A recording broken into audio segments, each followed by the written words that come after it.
Welcome. This is Trinity Place in Geneva, New York, and my name is Cameron Miller, and this is a sermon for the last Sunday of Epiphany.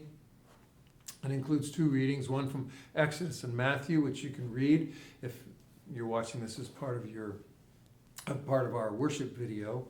But it's the Exodus story of Moses going up to the mountain to receive the tablets of the law, and the story of Jesus going up to the mountain to experience the transfiguration. So I should also warn you that this is an unfinished sermon, sort of. It'll make sense. You'll get it. Anyway, Wednesday, this past Wednesday, which is when I'm lucky my sermon day, Rabia, which is my dog, and I began our morning with our usual walk to the lake. Walk is a euphemism because I begrudgingly walk and limp and wobble while she trots and sniffs and wags. I sigh and harumph and shuffle, waiting for her to decide exactly the right spot to do the one and then the other of the things we've gone out there to do. The one thing we do together is sit on our bench and look out at the lake, sit in the presence of the water. Me, because I am essentially a sedentary contemplator, and she because I rub her belly. Anyway, that's a long introduction for what was a very quick, brief experience I want to tell you about. Now, the sun was brilliant. This was early in the morning, middle February, when it's mostly been, almost exclusively been gray for weeks. But this particular morning, the sun was just brilliant. It was already a giant ball in the sky early in the morning, hovering what seemed like just a building's height above the water. It was intensely reflected then in a ribbon of gold that unfolded upon the white-shouldered waves, pushed to the north end of the lake by a stiff south wind from Watkins Glen. Sometimes when we're sitting there, I pray.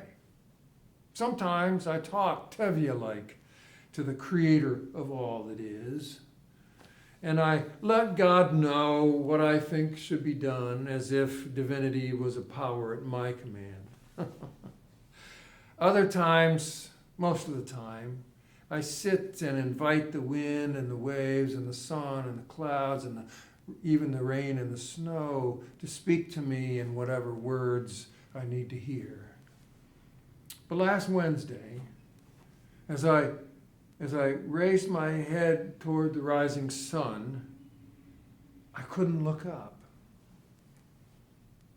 I could not look up. I was about to say something likely very unimportant, and I don't remember it, when the intensity of the light refused me.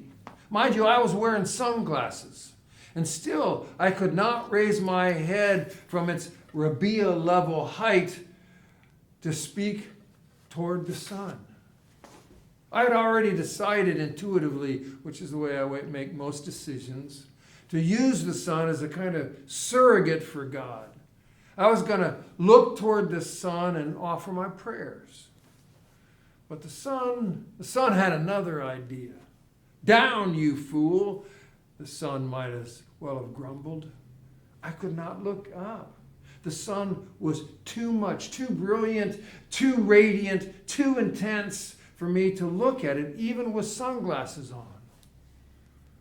And that, of course, was perfect. We come before God as if a manageable deity, a genie in a bottle we keep a cork on. Like in many traditional churches, there's that tabernacle with the candle lit behind red glass so we know that Jesus is there. Be careful. We have the altar where God plays peek-and-boo with us. We have the Bible in which God sends messages in a bottle. We have preachers who tell us what God thinks and what God wants and what God would have us to do. In short, We have a very domesticated God served up in bite-sized pieces so we can chew and swallow our religion safely. But in fact, there is no God like that, not even close.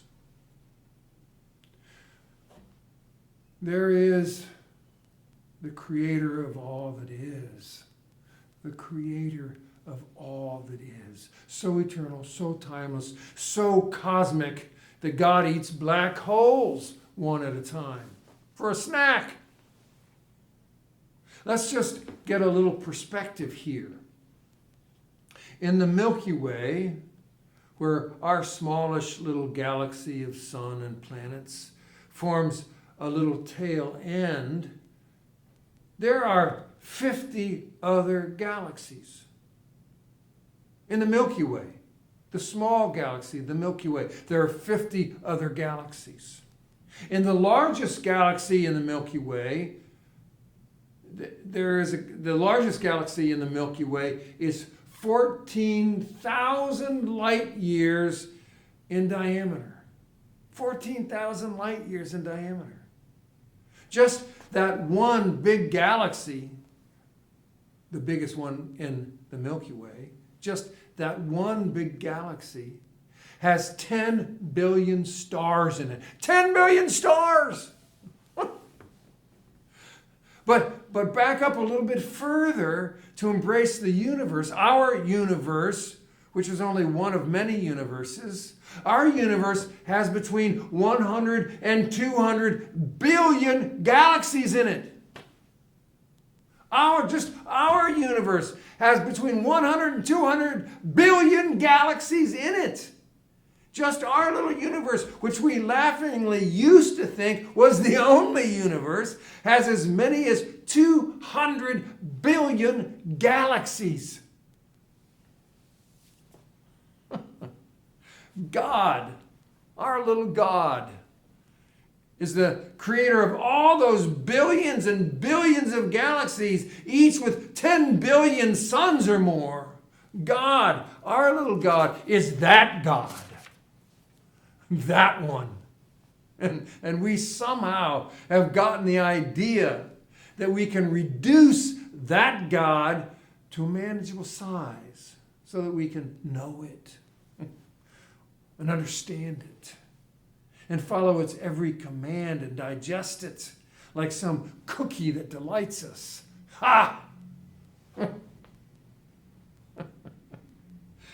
When Moses came out of the cloud, which was probably the small Sagittarius star cloud known as Messier 24. I'm just kidding. When Moses came out of his cloud, Exodus reports that he shined, that his face shined. Moses' face shined so brightly that for the rest of his life he had to wear a veil over his head. That's shinier than this. Moses on the mountain and Jesus on the mountain are cartoon stories that attempt to tell us the impossible. Like cartoons and comics, they tell fantastical tales to point to ordinary truths. And the ordinary truth is that God is that God. And we are nothing but eternal stardust gathered in a temporary body. We can't even get closer to our own sun than 3 million miles without burning up. How close could we get to that God without being obliterated? Let us remember that the Bible was not a baby born all at once in a single dump. It's composed of stories told before they were written. Stories told by storytellers in circles of hushed voices and passed down for years and decades and even centuries before they ever got written and edited. These two mountaintop stories that we read this morning are shadows of the stories that were told to deliver a sense of the breadth and the depth and the power of a God they knew better than we know is that God. We